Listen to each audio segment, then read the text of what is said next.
بسم الله الرحمن الرحيم.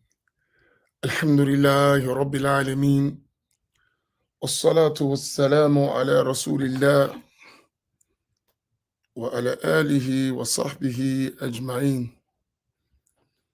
اللهم علمنا ما ينفعنا وانفعنا بما علمتنا وزدنا علما. اللهم لا سهل إلا ما جعلته سهلا، وأنت تجعل الحزن إذا شئت سهلا. سبحانك لا علم لنا إلا ما علمتنا إنك أنت العليم الحكيم. لله تبارك وتعالى. السلام عليكم ورحمة الله تعالى وبركاته. I wanted to address wa alaikum salam wa rahmatullah, in this scattered thoughts this morning some additional comments about the things we talked about yesterday.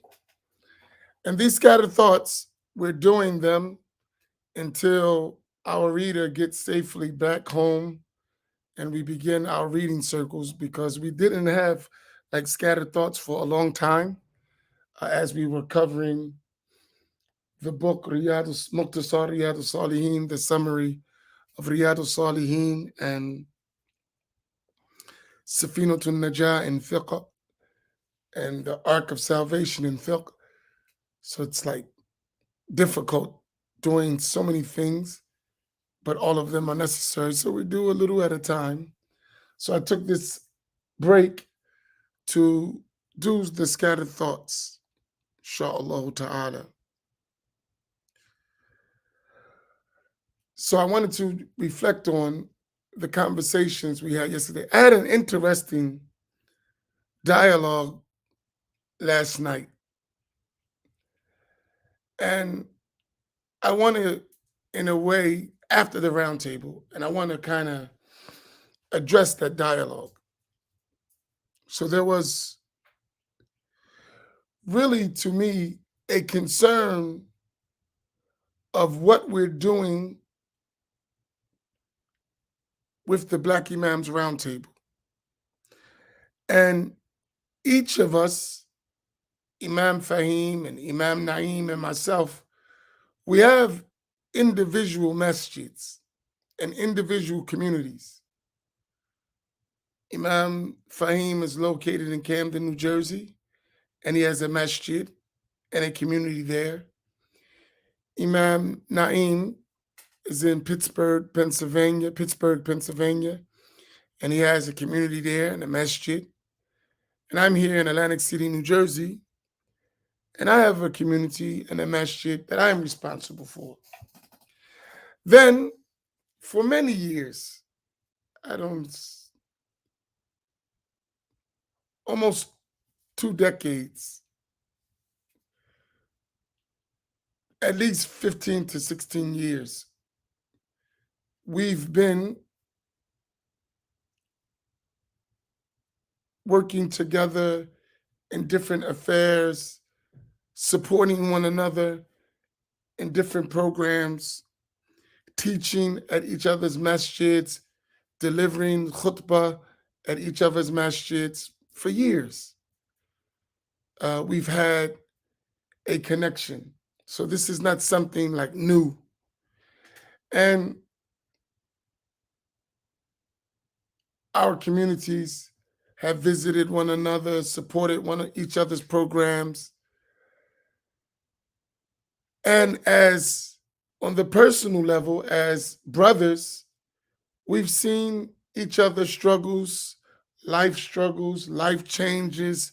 We've been there to help one another in circumstances. So we've shown each other our concern and love and brotherhood with one another.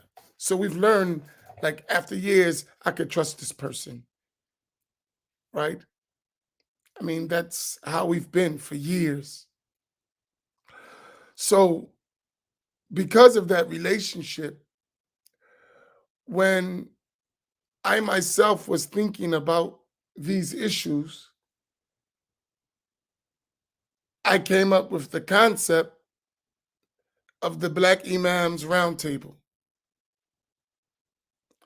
Initially, what I intended to do, I don't know if y'all ever paid attention to it. It's called the Black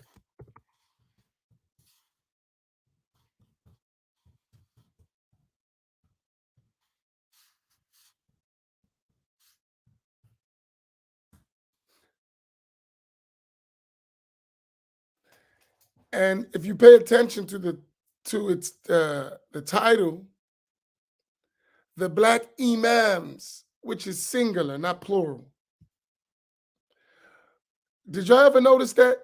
Some people might have thought it was a mistake, but it wasn't. Did you pay attention to that it's singular? The Black Imams Roundtable? Because initially, when I had the idea in my mind,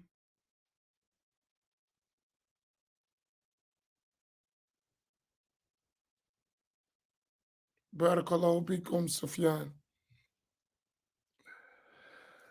When I had in mind, it was initially going to be myself interviewing different imams around the country. That was the initial thought.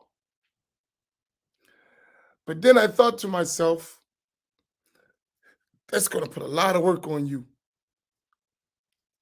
And do we really have that many Black imams that you know that are interested in such topics? So when I thought about that, I said, you know what? Let me talk with imams who I know for sure are interested and understand what we're talking about. So I called my brothers, Imam Naim and Imam Fahim. And at that time, I had a relationship with Imam Luqman. So I called all three of them. I said, let's do this. And that's how we started the Black Imams Roundtable together. What I didn't do at that time, or I thought it was understood, was that we were all theologically on the same methodology at the time. I thought that. I knew we all have things that we need to learn, and that we all weren't taught the same way or studied the same way, but I didn't know the extent of it. So the issues, I knew we all shared in common, but how we understood the issues, how we viewed the issues was different. And what happened was that the issue of our creed became a subject of contention. So we collectively decided that we're going to stick to the creed of Ahl Sunnati wal Jama'ah on this platform, meaning Ash'ari and Maturidi.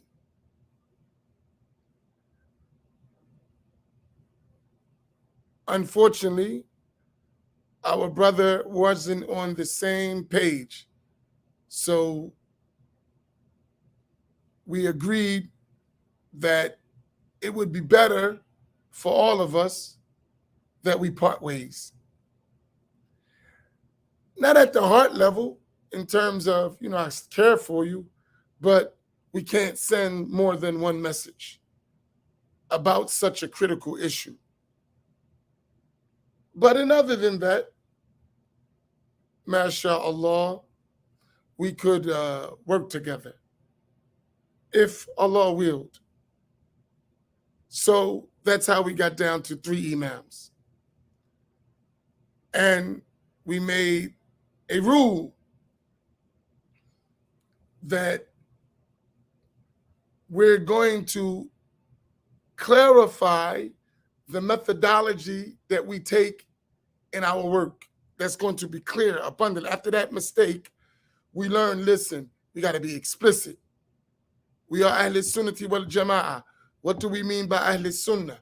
In creed, we are Ash'ari, Maturidi. In the practical rules of the religion, we are Hanafi, Shafi'i, Maliki, Hanafi, Maliki, Shafi'i, Hanbali. And in spirituality, we follow the path of Tasawwuf. That's our way. And we all agreed on that, right?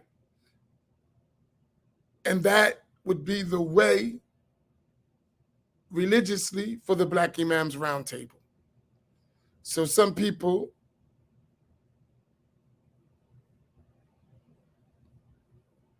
they always wonder that.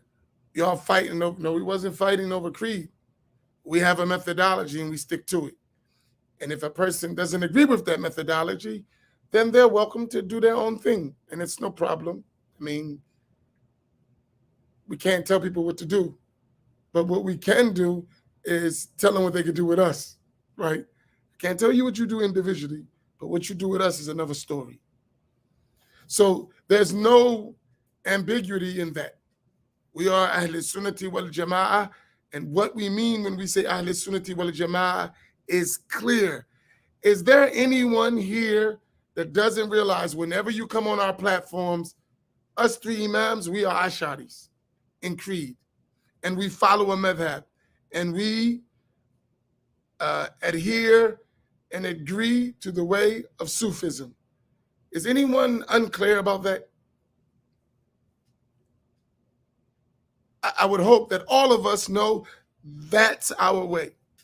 On every platform we do, that's the way. We don't have another way. Is we all agree and clear on that? Because it's important.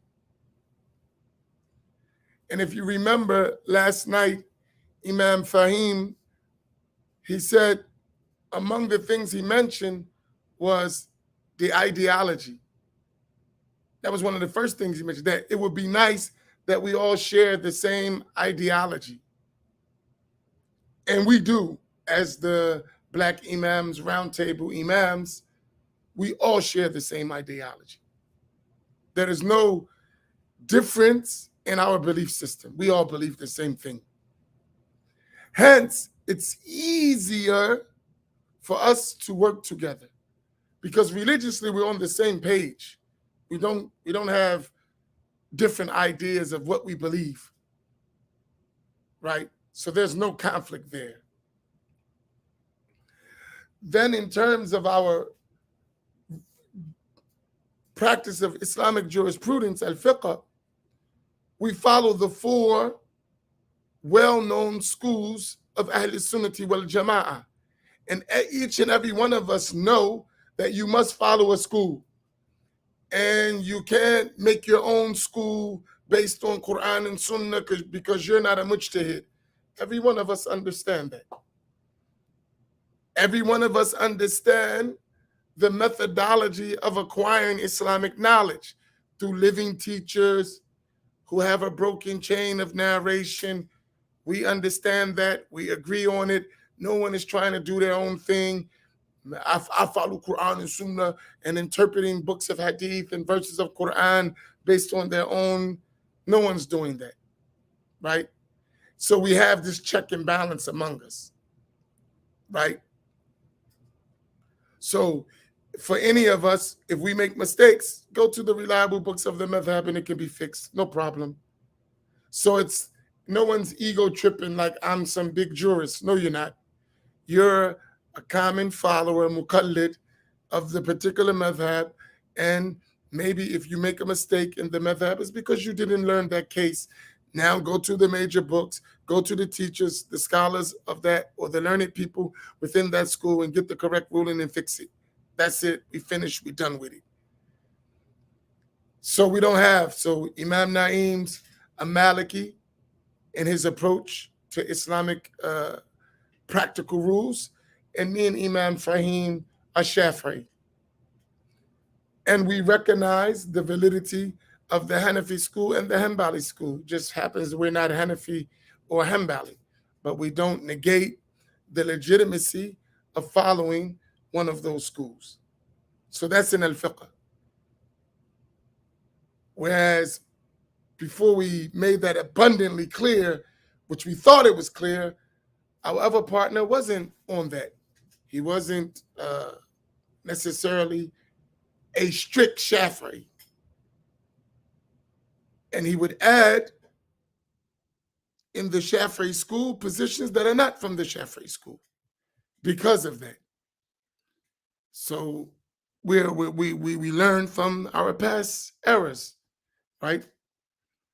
As a group, we learn from our past errors because past errors led to unnecessary differing when there was an easy fix.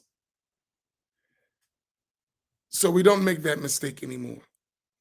And the third aspect, that all of us have a firm conviction in the truthfulness of at-tasawwuf as an Islamic science, as a legitimate Islamic science. And at its minimum, we agree with the methodology of Imam al-Ghazali in tasawwuf being removing bad characteristics that are not sanctioned by the sacred law and replacing them with praiseworthy characteristics that are sanctioned by the sacred law. We agree with that.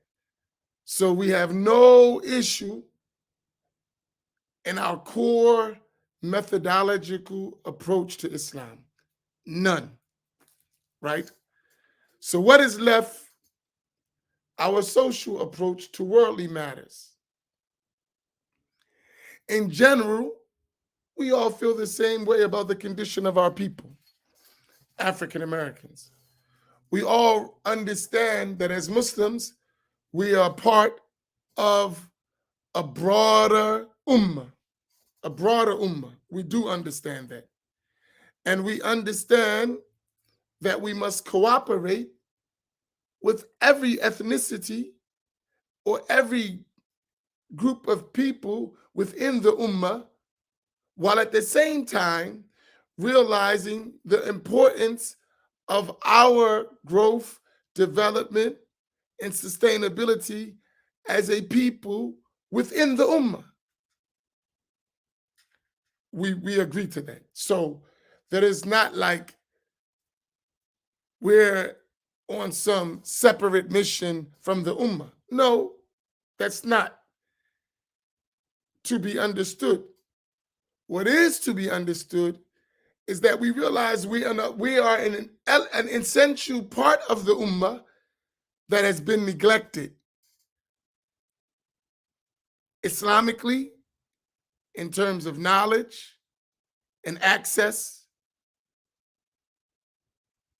financially, socially, in terms of resources. We have, as a part of the ummah, been neglected by the ummah. This is something we've observed. And it's an undeniable fact for anyone who is realistic with themselves. And sometimes we don't like truth. I don't know why, but we don't want to hear the truth. And maybe because the truth hurts.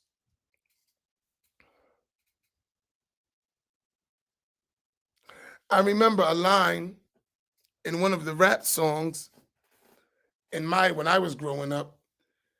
It was a woman, her name was Sister Soldier. She used to be with Public Enemy, the rap group. And I don't know if it was her song or she was a hook on another song. I don't remember. But she had a line. She said, if the truth hurts, you'll be in pain. If the truth drives you crazy, you'll be insane. Imam Fahim would remember that. He's the Imam of the boom bap. If the truth hurts, you'll be in pain. If the truth drives you crazy, you'll be insane. And I like that because that's the approach of the Black Imams Roundtable. You may not always like what we're saying, but you can't deny what we're saying. And that's why we speak so confidently, because we sincerely believe and have evaluated the situation and realize that the issues we're talking about are true. And let the truth be told, even if it's against ourselves. The truth must be told, even if it's against ourselves. So that is, in general, yeah, let's make dua for our brother Jeff Franklin. Ayub, he came down with COVID again. So let us make Al-Fatiha that Allah gives him afiyah and shifa. Al-Fatiha.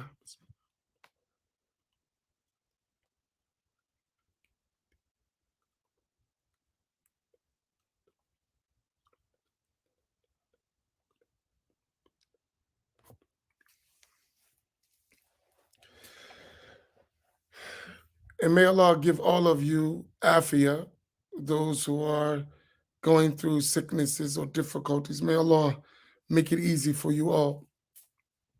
So that's from the side of us.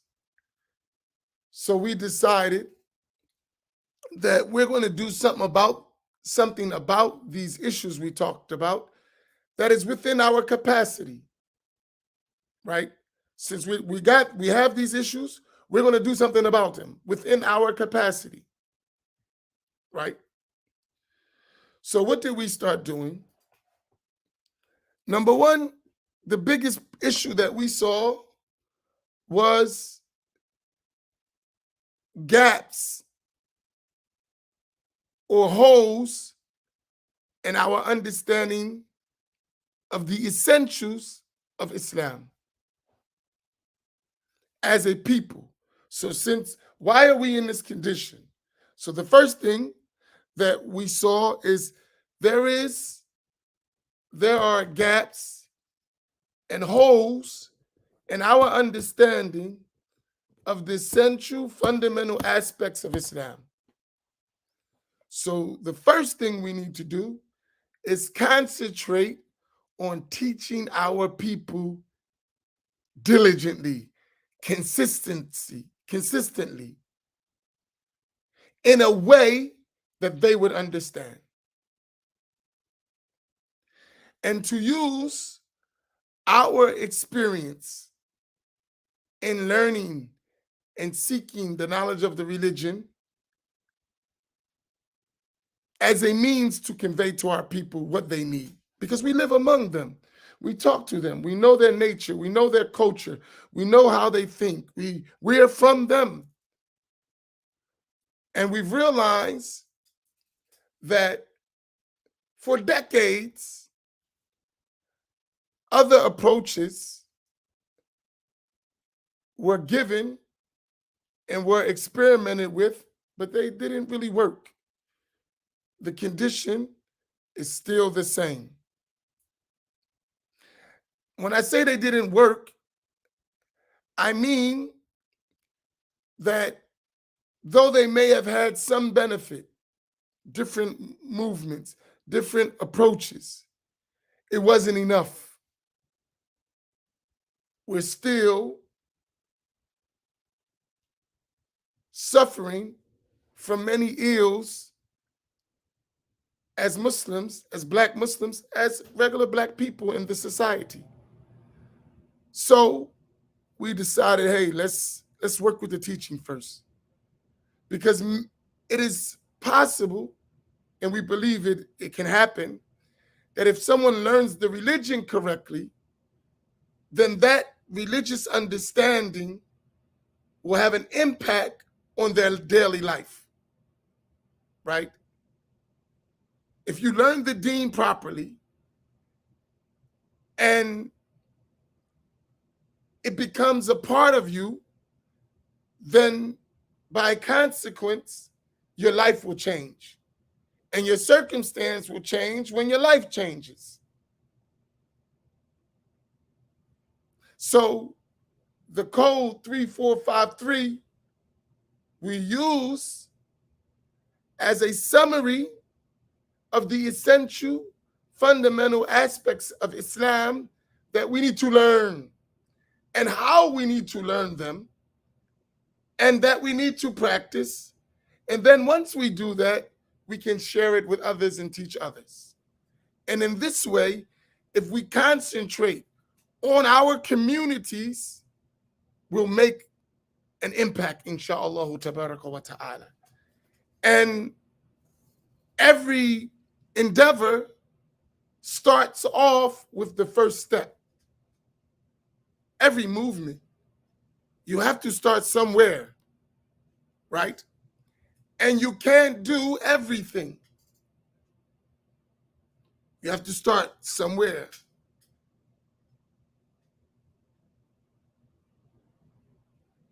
And I can't think of a better place to start than with the religious knowledge.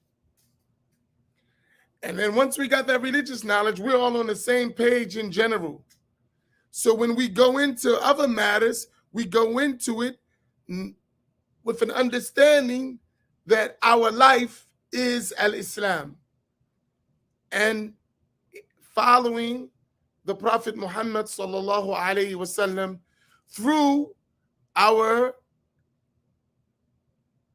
great scholars with an unbroken chain, and in the Islamic sciences and everything that relates, and grow on that. So that's our work. That's our work.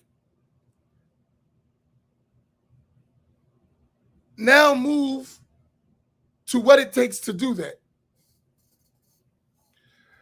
So as we're doing it, each and one of us as imams have our own individual responsibilities in our own communities. And maybe some of us don't understand what it is to be a black imam.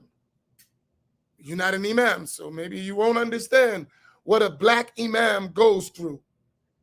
And from traveling around the country,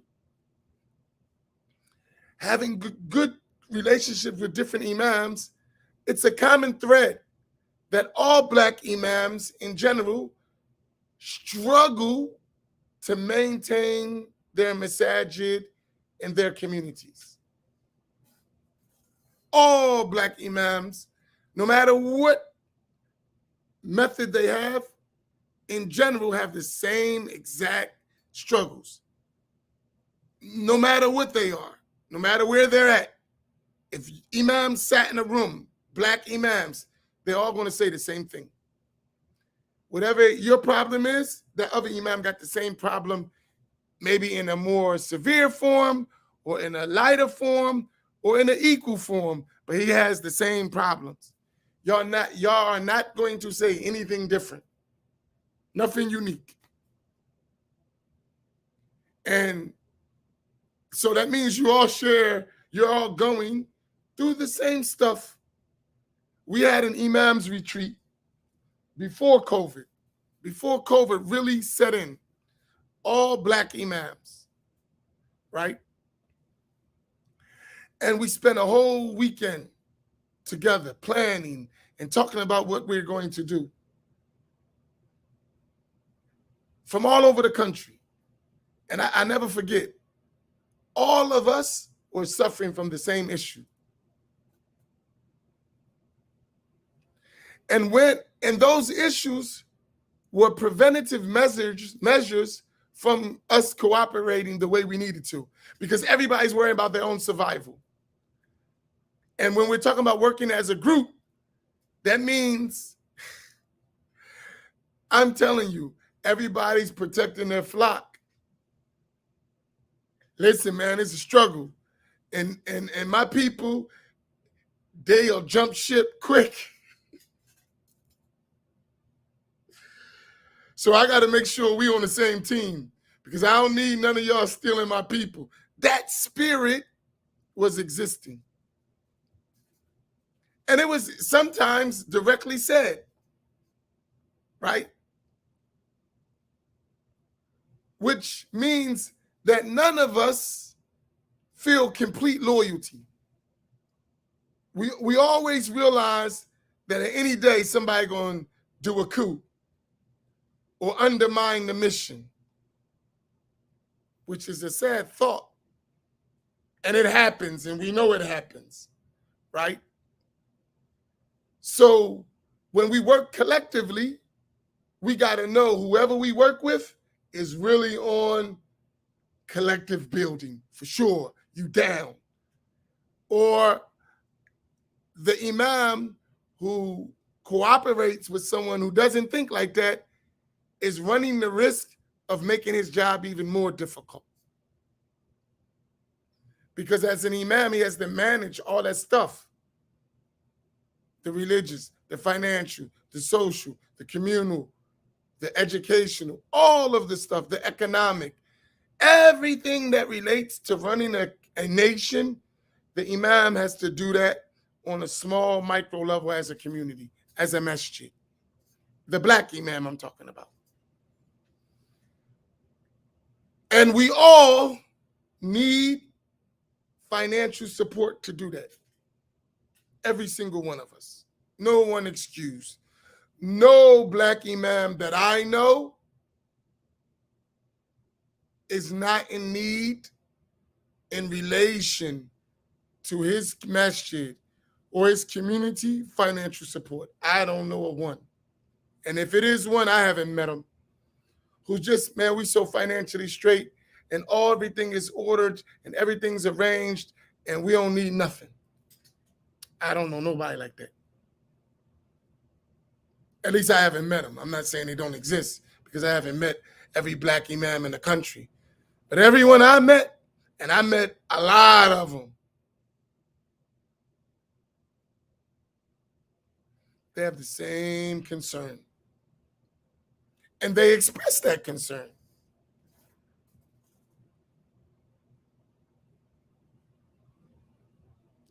So we realize so now we're talking about working together.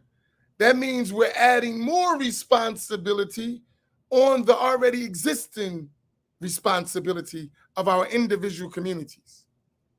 So now I'm saying, okay, listen, we got to spread this da'wah around the country, teaching knowledge, helping us build in stages. Well, Imam Amin, with this bright idea you got, who's going to pay for all that?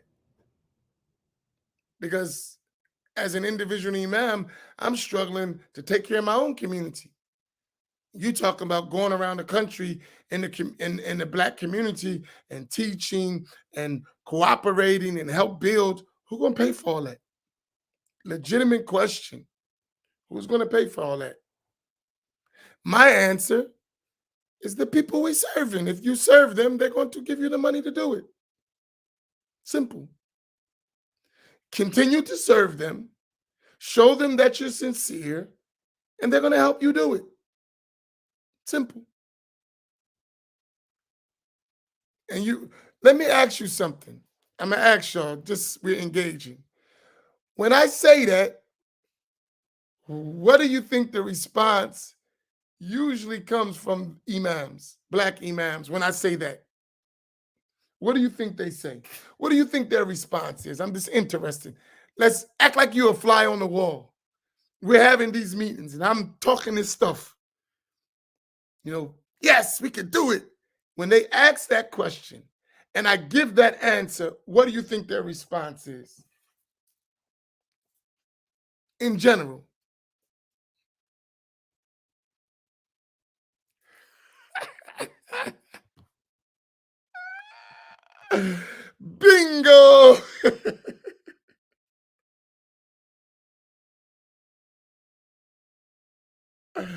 There you go, Tahira. You right on it. You right on it. Y'all on it. You're on it. You're on it. You're on it. You're on it. You're on it.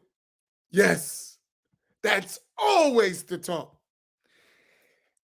Even in the affluent communities. I talked to an imam. I'm not going to put his business out there, right? He was the hardest one to convince to work together. Not among the three imams. I'm talking about the broader, the nation as a nation. This guy,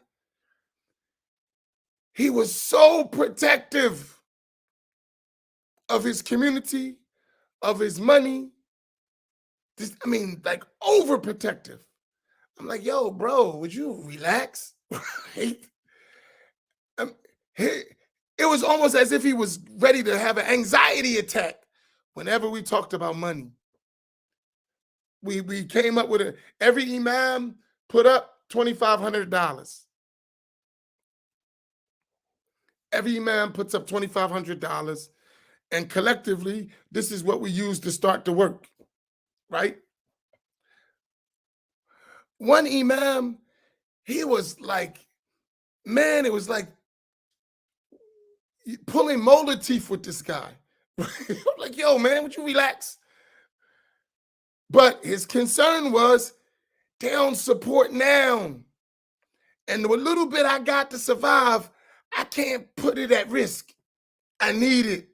You don't understand, Imam. I follow you and I agree, but you don't understand. They really don't give like that.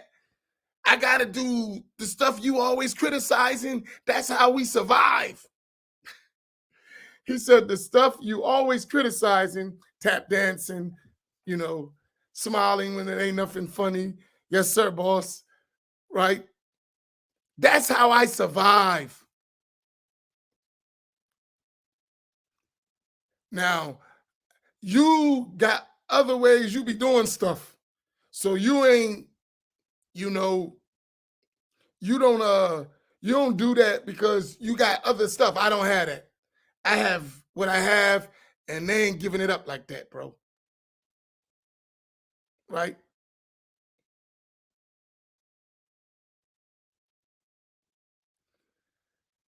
And it took a lot of convincing to get him to say, listen, we got your back. We're not going to let you down. Inshallah ta'ala. We serious. We got your back. It took a long time for him to understand that. And it took a lot of patience because of the struggle of just trying to get the imam on board because of his situation. It wasn't that he didn't want to be on board. He got to worry about how he's going to survive. I have my family, we have children, we have a community, we're trying to build a school. We don't listen, man. I can't take our resources and put it somewhere else, even collectively, right? But I said, listen, trust us. If we do it, maybe everybody's not going to support. It's some people who need to see us do it, and they're going to support. I don't know if y'all remember, maybe 3 Ramadans ago. So this was right before COVID really kicked in. That Ramadan, before COVID really, really kicked in, we had lessons from all the communities in our group around the country all Ramadan. And that group was called Ummah.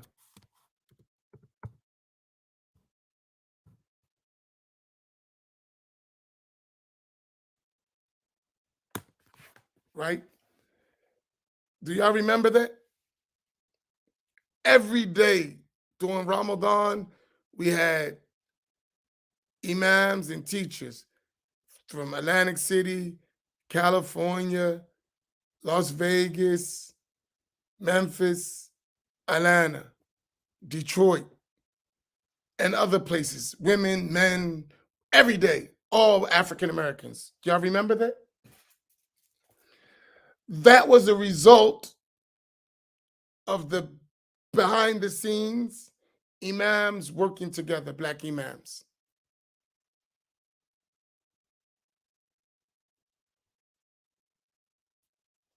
Right?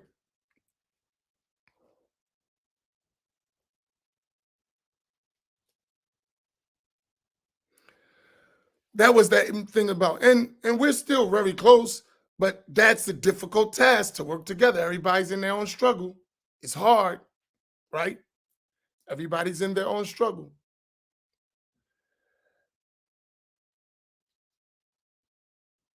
So I'm saying all this so you can kind of understand what we're doing. So getting back to the point,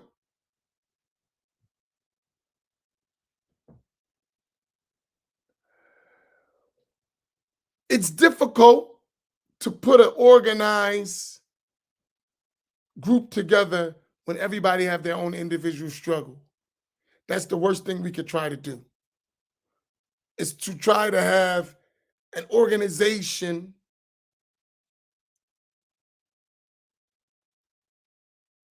and all of us are under that one organization. It doesn't work. What we need is everybody keep your independence and then share collectively together, but don't make an organization. That is a mistake. Why? Because of the nature of what I'm mentioning.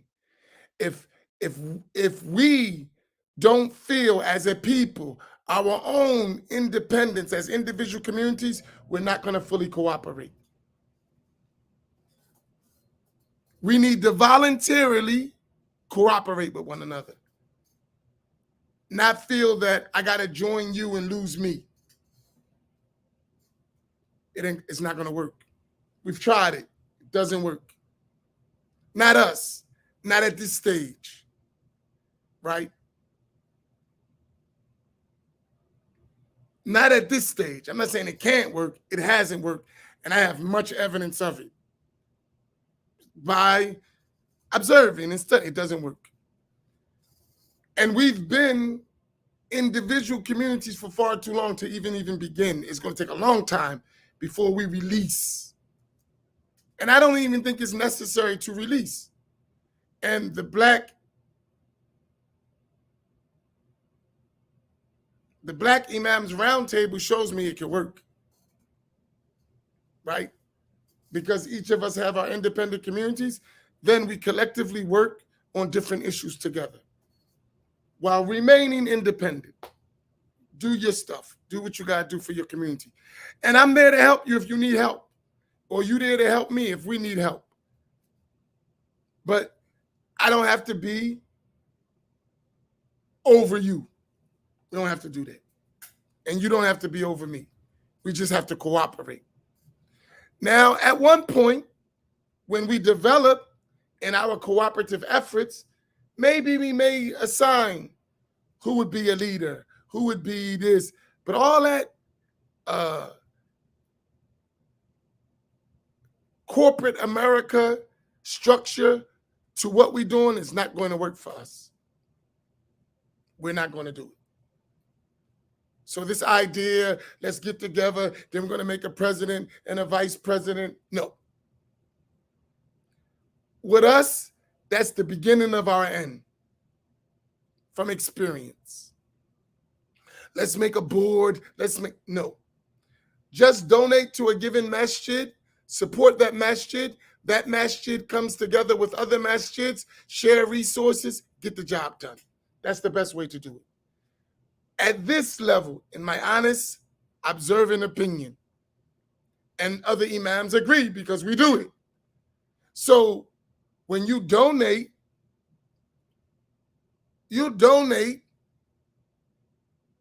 to that collective effort that we manage individually as respected communities. And then we work together. The idea of some broad organization, national, man, that stuff don't work. It doesn't. And the biggest reason it doesn't work, because we haven't learned to follow as a group of people anyway. We don't listen to nobody, not even our local imams. So you're going to listen to a national imam? You don't even listen to your local imam as a general rule. That's why your local imam is struggling. That's why he's figuring out how to make it, because you really don't support him. So what makes you think you're going to support a national initiative? It doesn't work. The national initiative will destroy the local on the ground work. And that's always happened because we don't work together well enough to do that. If you understand what I'm saying, that's why we don't have no national organization. You ever thought about that? Why we don't have a Sunni black national organization that's successful? We don't have one. Do we? That's a question. Do we have an all-black Sunni Muslim national organization with a leader that works? Do we have that? Don't step out there, because the answer is no. Don't step out there. Don't make me, don't step out there, please. We don't have it. That's real.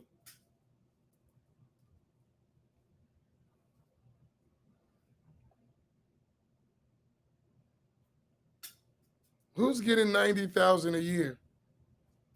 Jackie, I missed something.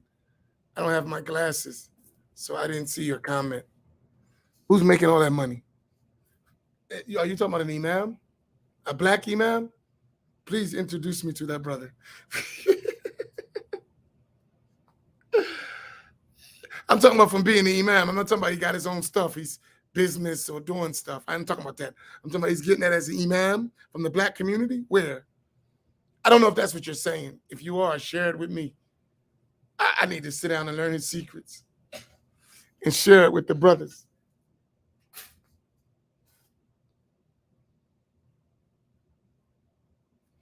So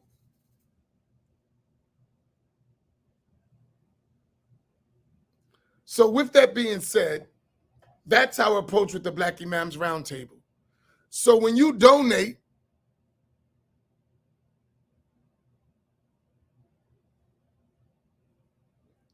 where are you at, Jackie?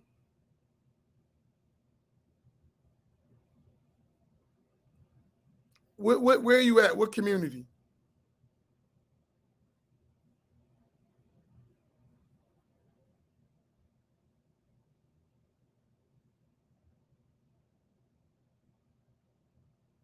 Just curious. What you on 4th Avenue? 4th Avenue or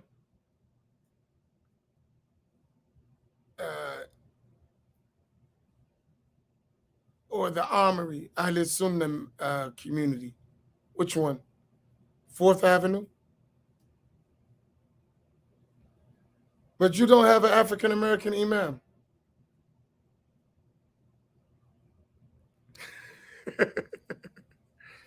I hope you caught that, right? But you don't have an African American imam. So that don't count.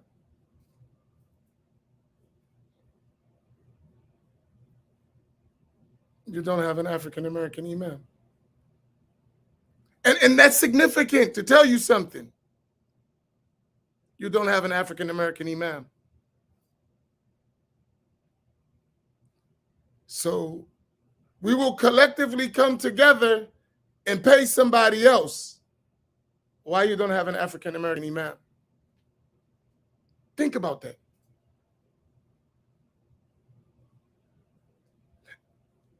And I'm not being sarcastic. I want you to think about that. All of us. We'll come together and pay somebody else, but we don't do it for ourselves. Think about that. I know he's African. He's not African American. And there's a big difference. A big difference in our own mentality.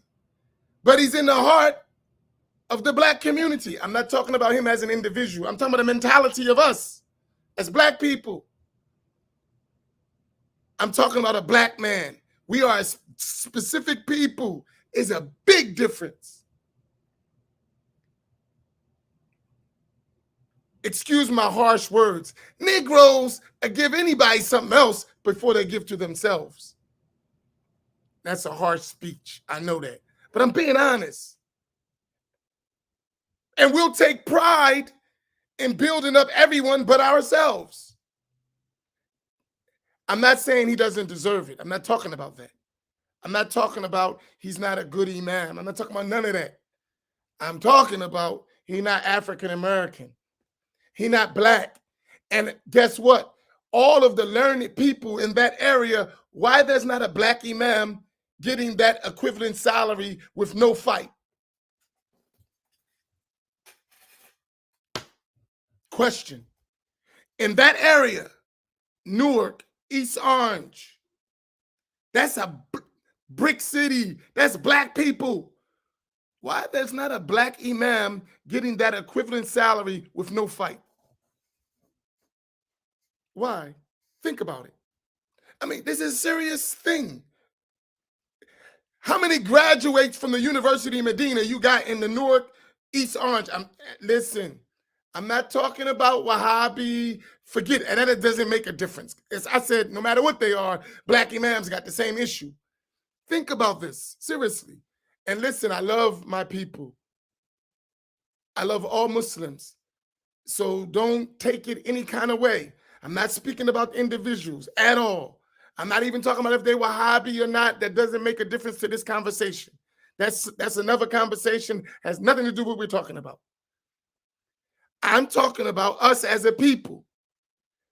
In the Newark, East Orange area, you have many African Americans who studied overseas, some graduates from Islamic universities, and none of them can do that job and get that salary and serve their community and without a fight.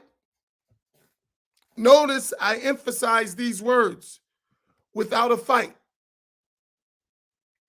Because we'll give that to someone else.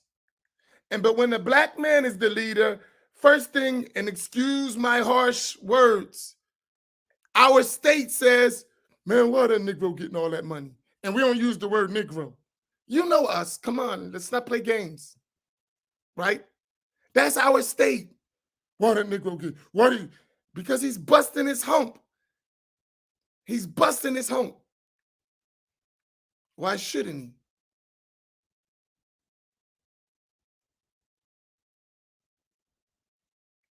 Why shouldn't he? And listen, let me move from Newark. Let me move from East Orange to show you what I'm talking about. And let me move from the Wahhabi whole idea. I moved to Philly in blacks, right? Most of the black imams, even the Sunni ones in Philadelphia, are struggling. Even those who studied overseas, they're struggling. They ain't getting that kind of money. Forget about it. They're not getting that kind, nowhere near that. And they work way harder than the imam who's from Africa or Pakistan or somewhere, or Saudi Arabia or wherever the heck he's from, or Egypt. They work way harder than him, serve the community much more, deal with much more stuff in the issues, and they get nothing like that. That's a problem we have, and no one can deny it. That you know what? There are people who want to attack me, Sunnis. They want to attack me. But I said, listen, if you want to attack me, we're going to talk about this issue first. Then we could debate if I'm knowledgeable, if I speak Arabic good enough. We could debate all that later. First thing is the service of our people. We're going to have that debate first. And I'm going to rip you to shreds. So even the people who want to argue with me, they're not, because they know where I'm going to take it. And they don't want to change status quo, so they leave me the hell alone. Right? Because they don't want to change status quo. So they're going to leave me alone. Because I'm going to come for your neck. Because you're exploiting our people. And I understand that. I have a Malcolm X mentality. Straight up. I have a Malcolm X mentality. That's how I think. That's how I think. I think us developing, being empowered first. That's my mindset. While I love everyone else, while I want to help, while I'll go and teach and share whatever I share my resources with others, no problem. But I got to take care of my people. That's how I think. And that's how the other imams think.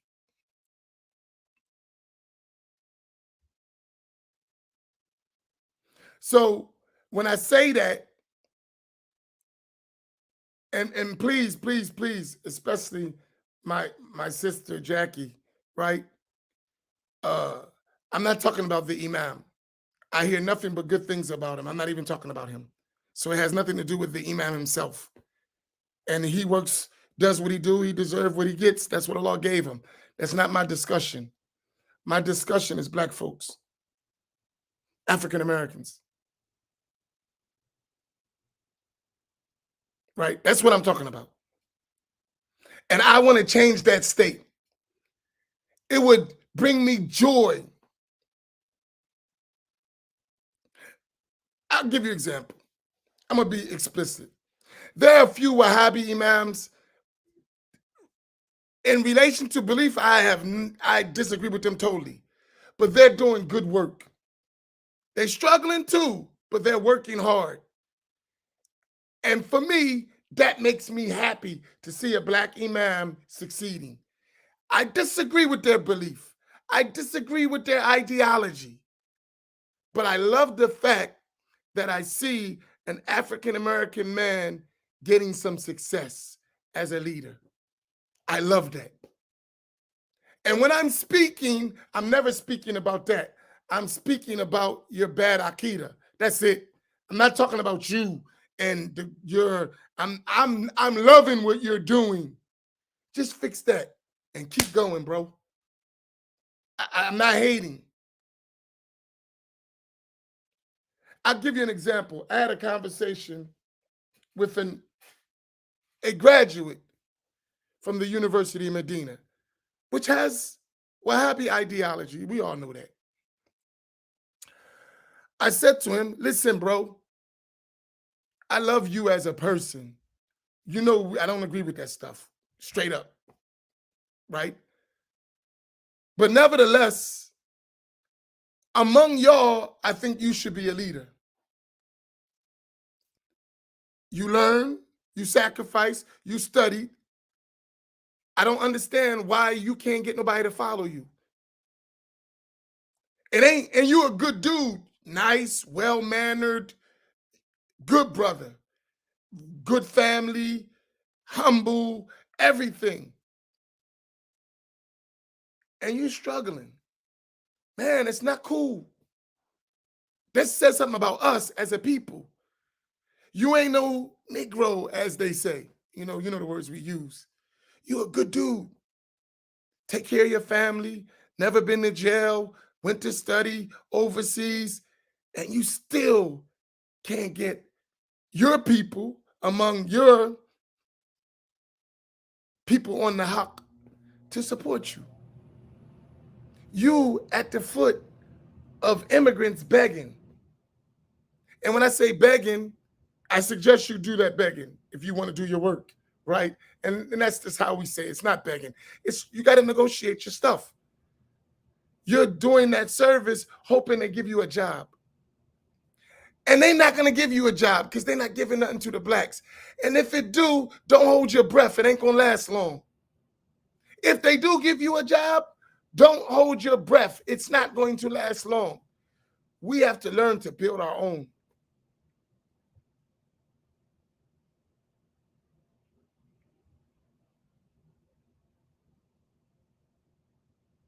Do you understand what I'm saying? That's sad. It make you want to cry. I saw this brother and I watched him come up as a kid, as a young teenager, to an adult. I saw his sacrifice. And then I come here and he working for Mr. Charlie, man. Come on, bro. And I told him that. I'm like, you working for Mr. Charlie? All that sacrifice, and these Negroes won't give you a job, won't support you to lead the community, to develop. They're on your page. It ain't like they're Sunni, like they're not Ash'ari or Maturidi. So I can see why they against me. Well, what about you? You're the ideal poster boy for what they should be doing, and they don't support you. That's a black problem that we got to fix. Has nothing to do with creed, has nothing to do with Aqidah, has nothing to do with none of that. It has to do with a mentality we as a people must change. Do y'all understand my point? This is a problem. I'll give you in Philadelphia, and I'm going to say it straight. I'm just not going to say names. But those who know. They sent black people overseas. And I'm talking about Sunnis. I'm not talking about Wahhabis. I'm finished with the Wahhabis. We're not talking about creed. But I'm going to mention Sunnis that have black leaders that are slaves to foreigners. They can't do nothing. They can't even publish their own books. And then the foreigners come and publish the books in their name. They wrote the books. They can't publish their own books. They got degrees and they can't even be a sheikh for real. They're a sheikh in hiding. That's us, man. When are we going to wake up? They studied, they learned, they know Arabic. They're writing the books and the Arabs are publishing them in their name. And we never get to see our people out front. This is real stuff. And we bonehead people sometimes. I hate it. Frustrates me. I'm sorry. Let me calm down. I'll start cussing. It frustrates me, seriously. We're writing the books. We're doing the work, but we're not recognized. And everyone else is using our work to benefit right in our face. Taking the product that we produce, selling it back to us, taking the money for their benefit. We are sick in this issue.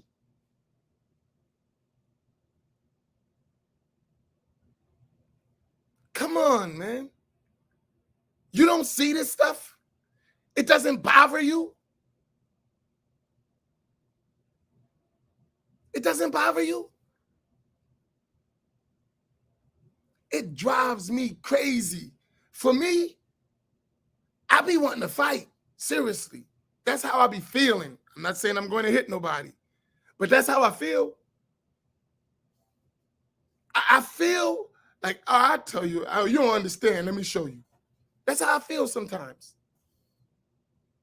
I'm not saying I'm going to do it, nor do I encourage anyone to do that. Let's make that clear. I'm not saying I'm going to do that, nor do I encourage anyone else to do it. But I'm talking about the feeling.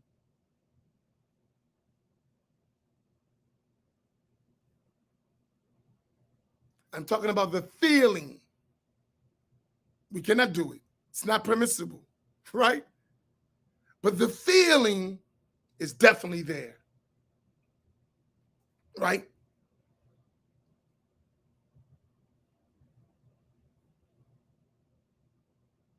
But at the same time, we'll come to each other and say,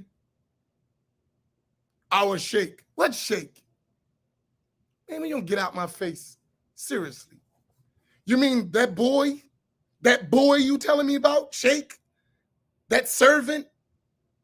Man, you don't get out of here. And it ain't personal. It's real. I would never let my children be like that. Never. Absolutely not. And I would hope you don't let your children be like that, because your children been like that for almost 30 years and see where it got them. It's crazy. It's crazy. It's insane. No one thinks like that but us. And we have to change that. No one in the world thinks like that. In the whole entire planet.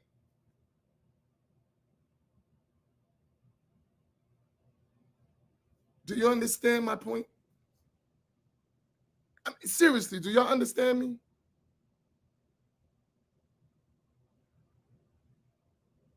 Do y'all understand my point?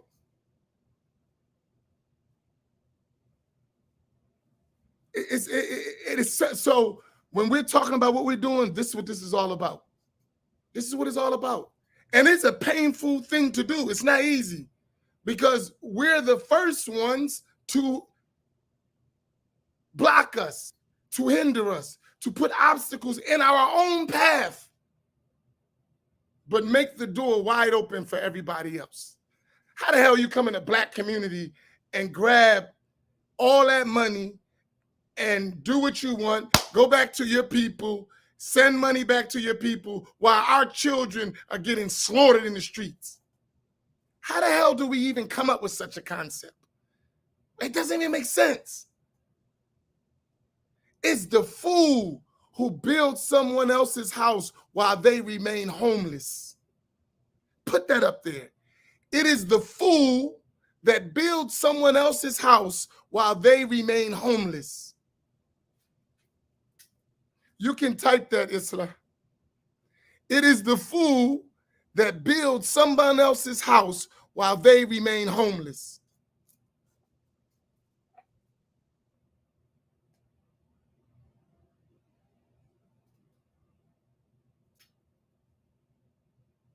I see us do some of the most idiotic things as a people.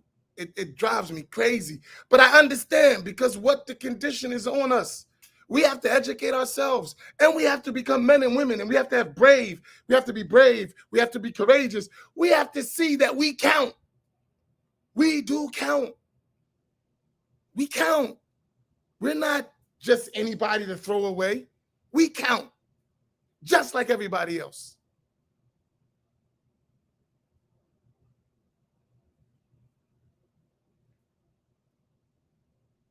And that's what the Black Imams Roundtable is about. That's everything we're doing about. And it's logical. It's not complicated. It's not, it's logical. It's natural for human. Listen, yesterday, I went with my wife and kids through the safari, Great Adventures Safari. And we're driving through the safari, and you will notice when you go through the safari, all the animals are together. They're all in the same safari, the land, but you got the giraffes, you got the zebras, you got the rhinos, you got the gazelles, you got the bears, you got the ostriches, and all different, even the different type of gazelles and deer, or, from different, they all together. And they may pass by each other, but they protect each other. The longhorns. And I was driving, I told my wife, I said, do you notice something? Do you see any of them not taking care of each other, protecting each other? Don't you notice that? Even the geese, because I was laughing about this, the geese were in the water with the buffalo, but the geese were in their little section of the water, and the buffaloes were in their little section, and they shared the water, but each of them had their community. And she was like, that's all you think about? That's the look she gave me. But everybody has their stuff. Why we don't? And the animals is smart enough to do that. What's wrong with us? We got intellect. Allah honored us above the animals with al-aql, with the intellect. Why we don't use it?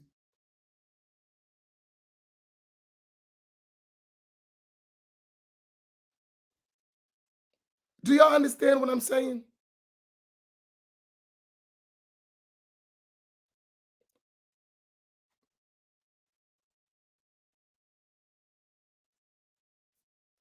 So when you ask me, and someone asks me, well, we need to know everything you're doing before we support. They didn't say those words, but that was the underlying implication that I took. They didn't say those words that if you don't tell me everything you're doing, I won't support. They didn't say that. The underlying implication that I took from what they said was that, and I addressed it. I said, hey, listen, you're going to have to learn to trust somebody. If we don't learn to trust each other, we're going nowhere. We're going nowhere.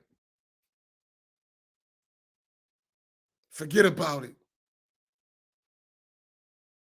We ain't going nowhere. And for me, I'll say it straight. If we have conditional support, conditional uh, donating, keep it. Don't donate. Listen, I said it abundantly clear. I'm not stuttering. If your support is conditional or your donations are stipulated and conditional, keep them. We don't need it. Keep it. Listen, I'm not speaking for Imam Naim and Imam Fahim. I'm talking about for me. Keep it. I don't want it. Keep it. If you can't see what we're doing and realize that that alone needs your support, that every day we teach, every day we take on tough issues, we every day, online, offline, if you come here and you don't see what we're doing and that needs support, you can't see. So I'm not interested in talking to you about nothing. If you watch and you've been around and see what we're doing and you can't see that needs your undying support, hey, I don't know what to tell you. Keep your money. Go find somewhere where you can support. Listen, I'm a little bit, there's a certain thing when you get a certain age, you ain't got time to play games. I'm at that age.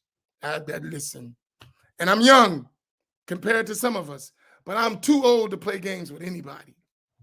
I don't got time for that. I have too much work on my shoulder to play games. I don't have time to bullcrap nobody. I don't have time to swindle nobody. I don't have time for that. I'm in a race to build my people up before I leave this earth. Please put that up. Do me a favor. And everyone put it up. I'm talking about me. Imam Amin is in a race to help my people before I check out. I'm in a race. And anyone who knows me, anyone who knows Imam Fahim, anyone knows Imam Naim, if you know us, you've been around us, you know that's us.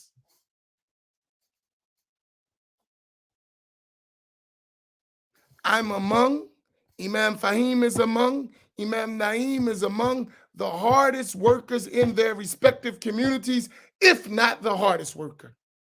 I'll repeat that. Imam Amin is among, Imam Naim is among, Imam Fahim is among the hardest workers in their community, if not the hardest worker in the community. We don't got time to play no games. As they said in the Malcolm X movie, this ain't no hustle. This ain't no hustle. God's word ain't no hustle. Ain't nobody got no time to be hustling. We trying to save future generations. Ain't nobody on no hustle. And trust me, if you get to know me, I lose money doing this. I know how to hustle. Trust me. I lose money serving our people. I don't gain, I lose. It's killing me. I'm a hustler. I've always been since I was a kid. Ask anyone who know me. Since I was a kid, I was a hustler. I was 10, 11, 12, 13, 14 on my grind all throughout the city. When I became a teenager, I was traveling from Atlantic City to New York to do work, to get products, oils, incense, jewelry. I was a hustler since I was a kid. And I came up in an organization that it was all about getting your hustle on to build our people.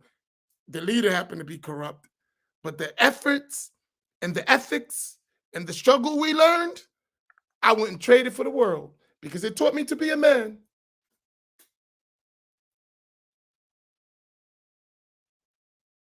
Dunya and Deen.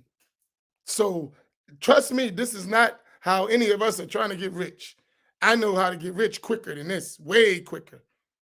But then if I go do that, I can't do this. Because let me tell you about hustling, in case some don't know.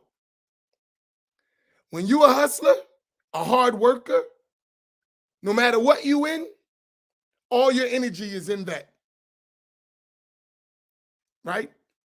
All your energy is in that. So you're not going to do other things. All my energy is in a da'wah. Right? If I put it in business, then all my time is going to be in business, and there's not going to be very little time for da'wah. So it's going to be a sacrifice, right? Somewhere, somehow, it's going to be a sacrifice. That's for all of us, right? So you got to learn to trust. You got to learn to trust. That's all I can tell you.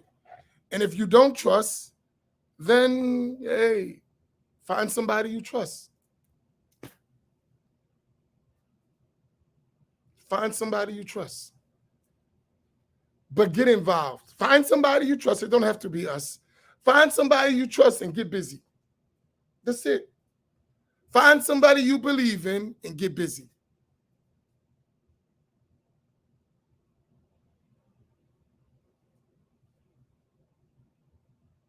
I'm just being honest with you.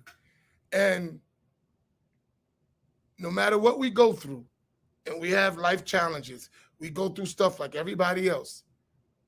But one thing we don't stop this work. We don't stop doing what we're doing under no circumstances. No matter if we limping, hurting, sick, tired, we don't stop. Period. We have a job to do. And I mean that with every ounce of conviction in my body. Nah.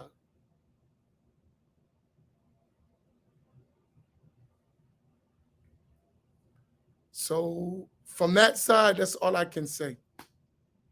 Right?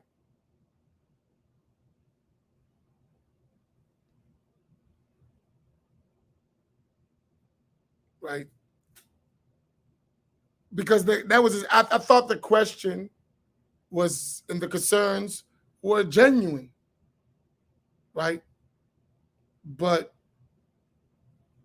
I also realized that not everybody that comes on this platform is really a supportive person. Right? I know that everybody comes on this platform. There are among them who are looking to destroy everything we're doing. All they need is the gateway, the door. I do realize that. So I'm not telling everybody everything about anything. I wouldn't do that. That would be foolish. Here's every single move we're making. That's dumb. Who does that? No corporation in the world does that.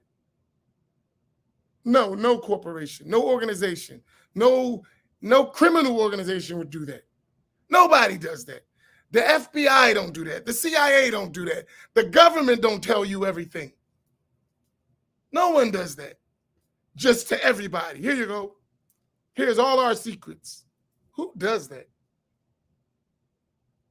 Here's every step we're taking. Here you go. For public consumption. Who does that? Do y'all know anyone who does that? Anyone? Let me stop. Any wise person who does that. Because there are some foolish people that may do that. Because people just give all their stuff out on the internet.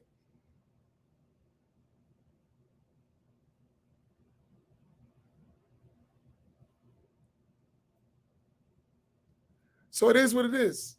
If you down, you down. If you not, I don't know what to tell you. Please go find somebody you believe in and get down. You can do your part. You don't have to do what we're doing. You do your part, but do your part. Get down. Stop making excuses why you can't work. Go work. Work in your own individual realm.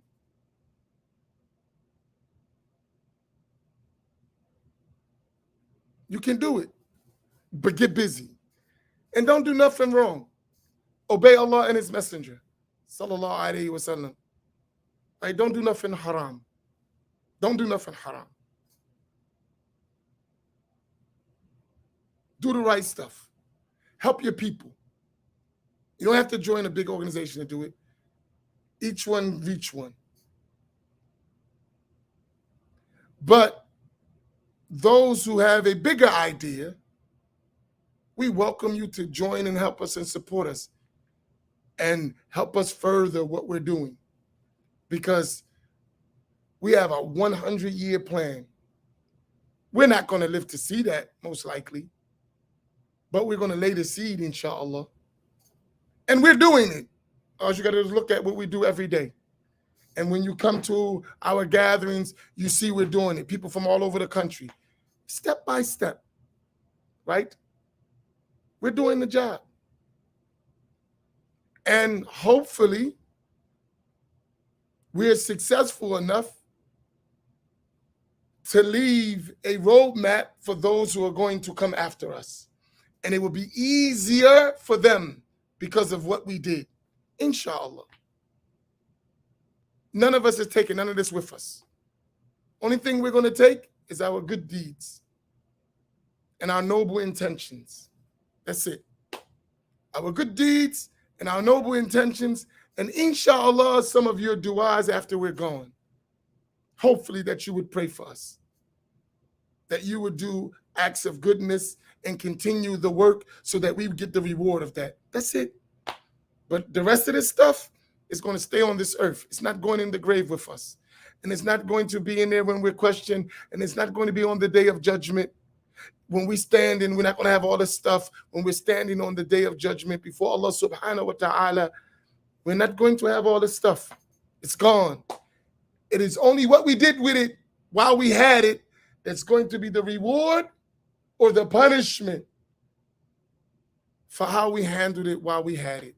But it's not going with us. So the money we give, the support we give is only for our own selves at the end of the day. That which is for the sake of Allah will last. Make it for the sake of Allah. That's it. All right, I think this might be my last scattered thought. We might not have scattered thoughts tomorrow. I think we go back to our regular books, I think. But if not, definitely by Saturday, I believe we will be back to our regular programming. So maybe we have 2 more days of scattered thoughts. But do y'all understand me? If there's any questions, please feel free to ask quickly before I exit out. I speak from my heart. I'm not scripted. I'm sorry. I don't like scripts. I just go. Because my heart, I believe, is sincere. So I can talk from my heart. I'm not afraid what comes out. Because I believe whatever I'm saying. And I'm willing to stand on it as the gangsters say. I'm standing on this. Even if it costs me my life. I'm standing on it. I'm not going to say it if I ain't going to stand on it. I'm not. And you got brothers who know me from the dungeon. If I believe it, I'm going to go for it. No matter what's the cost. Those brothers, some of them brothers been with me in the dungeon. They know me very well. He's not going to back down. Forget about it. If he believe it, he going to do it. They've been around me. in much worse circumstances than what we're dealing with out here. And I hope all of us become like that. If we believe in something, we give our life for it. My elders told me, if you don't have principles that you are willing to die for, you don't have any principles. Whew, that was heavy. If you don't have principles that you're willing to die for, you don't have any principles.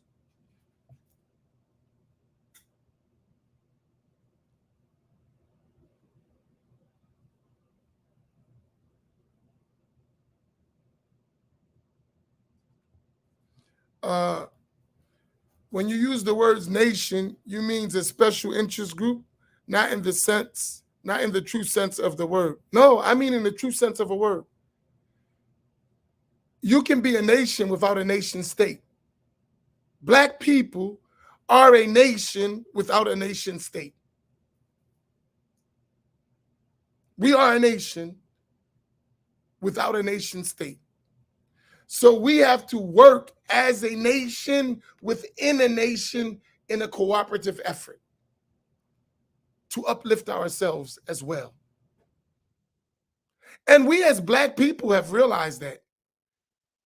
That's why you have the Congressional Black Caucus. That's why you have the NAACP. That's why you have HBCUs. Because Black people realize that we're a nation within a nation. We became Black Sunni Muslims and forgot who we are.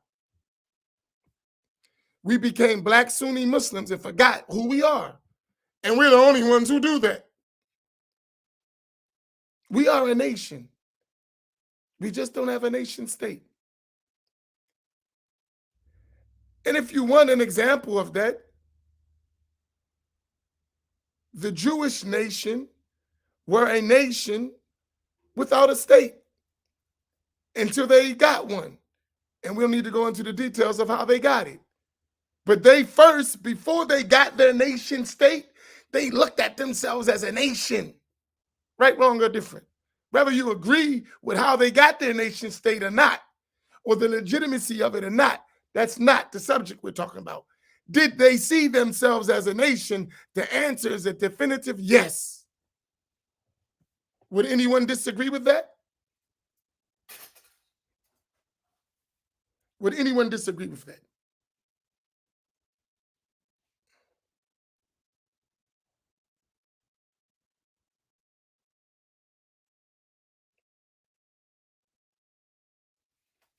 And if you think about it, the fact that they see themselves as a people, as a nation, that was in the early 1900s. Look what they've become today as a nation state. But the first thought was we are a people and we are a nation. That was the first thought. And based on that, they looked for a nation state.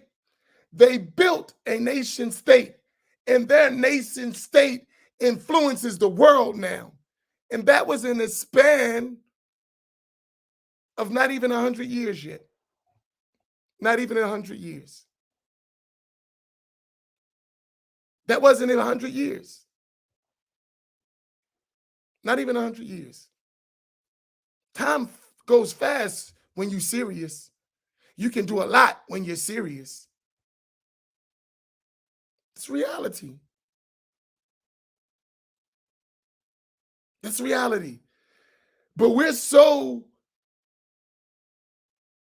in a state of massive suffering from an inferiority complex that we don't even see ourselves as a nation or a people. What do you mean?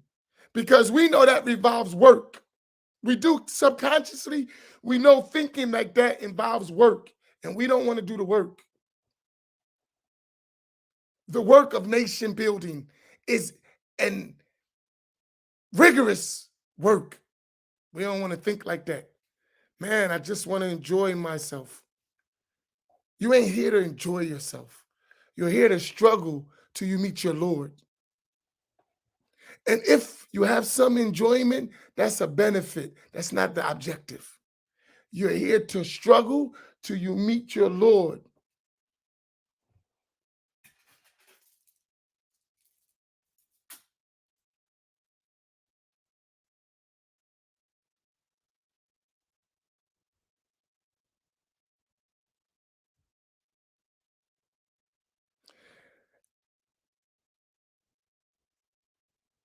And here's what I'm saying.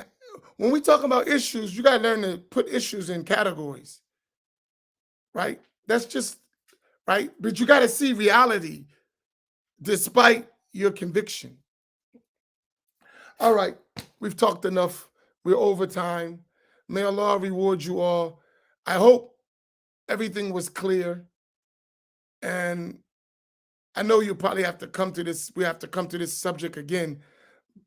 But I hope it's not soon because we have work to do.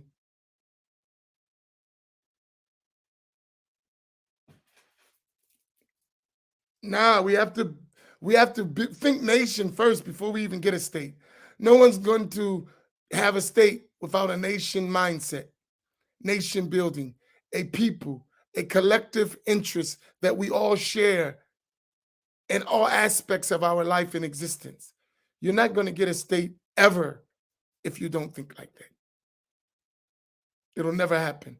You won't even have your own masjid because you don't think like that. You'll always be under someone else's rule because you don't think like that. Or they'll just take your masjid, right?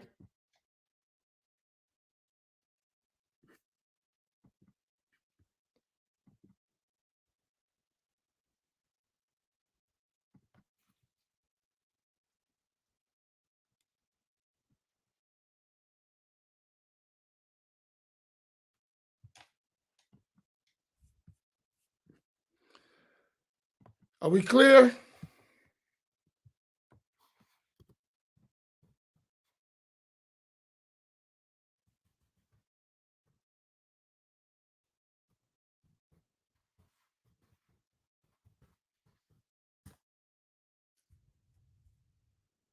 So tonight is what night? Wednesday? Oh, we won't have the Imam Haddad books tonight as our reader is traveling. So we'll have a break tonight. Everyone can rest. And I remind you of this Saturday for those who are able to travel to Atlantic City for the Surah Al-Fatiha tour with our brother Ashir Kirk and Islamic investing by our brother Hood Williams will be from 3 to 7 at Masjid Muhammad in Atlantic City, New Jersey. All are welcome. It is free, no fee. There will be good food, good brother and sisterhood, and learning to properly recite Al Quran and learning what to do with our money individually and also collectively. So we welcome you all. That's this coming Saturday, July 16th at Masjid Muhammad of Atlantic City, 3 to 6. You're all welcome. No restrictions. Join in and we'll accommodate whoever comes, inshallah ta'ala. Barakallahu bikum. Wassalamu alaikum wa rahmatullahi ta'ala wa barakatuh. Sallallahu alayhi wa sallam Muhammad wa alihi wa sahbihi ajma'in.